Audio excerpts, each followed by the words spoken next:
Bonjour Philippe Darentière. Bonjour Jean-Pierre Bonjour. Donc vous êtes le nouveau président de l'association Notre-Dame de Chrétienté qui organisera à la Pentecôte prochaine son 43e pèlerinage sur le thème « Pour qu'il règne sur la terre comme au ciel ». Alors pouvez-vous nous en dire un petit peu plus sur ce thème et sur l'articulation des 3 jours ?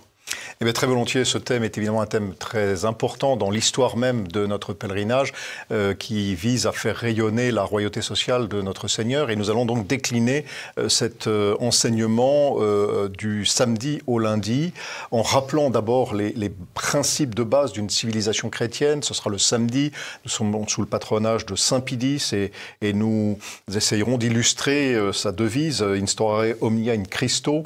En travaillant justement cette doctrine du Christ roi qui est celle qui illumine le mieux cette doctrine du Christ roi dont nous fêtons le centenaire puisque 1925 est l'année de la publication de l'encyclique Quas Primas sur la royauté sociale de notre Seigneur et le culte liturgique de cette royauté sociale. Et puis nous interrogerons ce samedi sur la fidélité de la France aux promesses de son baptême sur ce plan temporel en particulier. Le dimanche, nous étudierons les fondations d'une chrétienté. Nous serons sous le patronage de Saint Benoît, la règle de Saint Benoît qui va permettre la christianisation de l'Europe, l'essaimage à travers la vie monastique de toutes les vertus naturelles et surnaturelles. Et nous méditerons sur le monde remodelé par les saints. Nous sommes invités à travailler d'abord cette conversion de chacun d'entre nous de façon à ce que le Christ règne dans nos âmes. Mais nous commencerons déjà d'évoquer aussi la manière de construire des îlots de chrétienté ouverts sur le monde, mais refuge pour notre vie personnelle et spirituelle. Et puis le lundi, 3e journée du pèlerinage, eh bien, il s'agira d'imprégner la société de l'esprit chrétien et nous allons méditer sur la manière d'agir de façon concrète, des modes d'action pour travailler au règne du Christ, en nous souvenant que Dieu donnera la victoire. Ce sera le dernier thème de nos méditations de ce pèlerinage. Alors, une question qui revient. Pourquoi, après la réouverture au culte de la cathédrale Notre-Dame de Paris, ne pas commencer ce pèlerinage à Notre-Dame de Paris, mais en l'église Saint-Sulpice ? Eh bien, c'est un souhait, je dirais, une volonté de Monseigneur Ulrich qui nous concède effectivement l'église Saint-Sulpice, en soulignant d'ailleurs que cette église est plus grande que Notre-Dame de Paris, qu'elle permet d'accueillir plus de pèlerins. Nous nous réjouissons qu'il soit sensible au nombre de nos pèlerins. Pour autant, la question principale demeure celle de la liturgie. J'ai eu l'occasion de croiser Monseigneur Ulrich dans le cadre d'une rencontre quasi publique, donc c'était pas le lieu d'avoir de grandes discussions avec lui, mais quand je lui ai posé la question, il m'a répondu « Non, je ne veux pas de 7 messes dans la cathédrale ». Alors, comment se prépare cet événement ? Y a-t-il des nouveautés particulières ?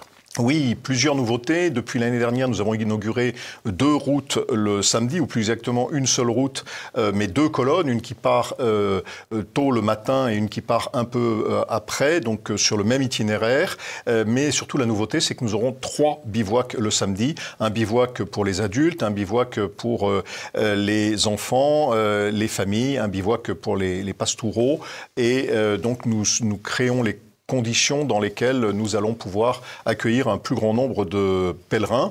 Et puis, tout cela, évidemment, exige également qu'il y ait des itinéraires spécifiques. Et le lendemain dimanche, nous aurons des rotations organisées pour les chapitres enfants et familles, de façon à ce que la marche soit suffisamment homogène pour que chacun puisse vivre la démarche de pèlerinage, se retrouver évidemment pour la messe solennelle qui sera célébrée par Monseigneur Schneider, la messe de la Pentecôte, le dimanche sur le site des Courlis.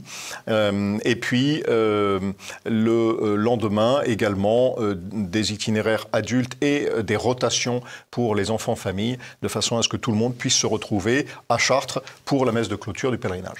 Alors l'an dernier, vous aviez été contraint d'arrêter les inscriptions à un certain seuil.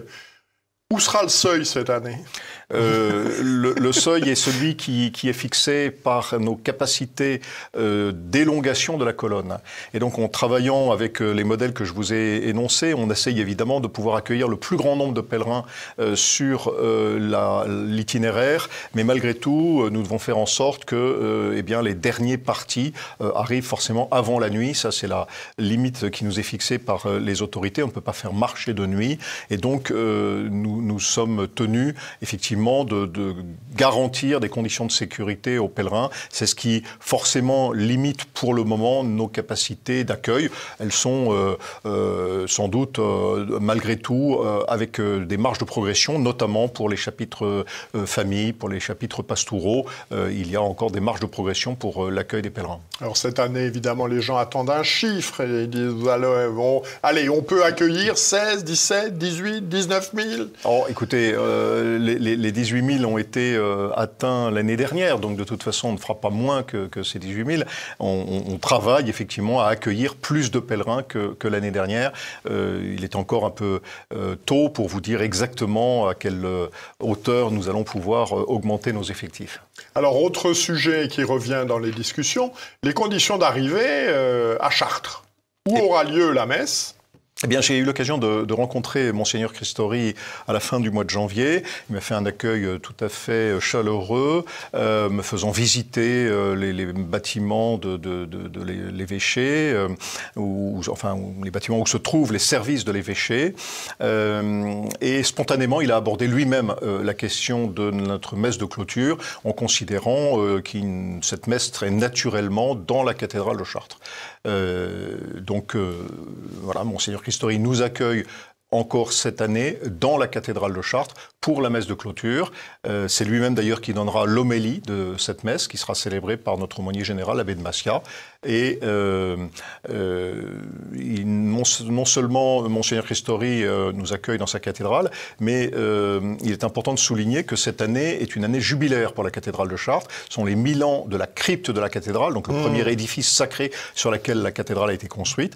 Et Monseigneur Christori a accordé également une porte sainte pour les pèlerins de Notre-Dame de Chrétienté qui, sur le parvis, et non pas à l'intérieur de la cathédrale, passeront la porte sainte de sorte qu'ils auront pu vivre toute la démarche jubilaire, se préparant pendant 3 jours et franchissant cette porte sainte pour recueillir évidemment tous les fruits et en particulier l'indulgence plénière pour ceux qui seront dans les conditions requises. Alors, comment peut-on s'inscrire et à partir de quand ? Eh bien, les inscriptions sont toujours au même moment, c'est-à-dire le dimanche des Rameaux. C'est là que nous ouvrons les inscriptions. Nous avons donné des instructions aux responsables de région, de sorte qu'ils soient très attentifs à voir comment s'établissent les effectifs au niveau de chaque région, pour qu'ensuite on puisse avoir la meilleure appréciation des effectifs du pèlerinage.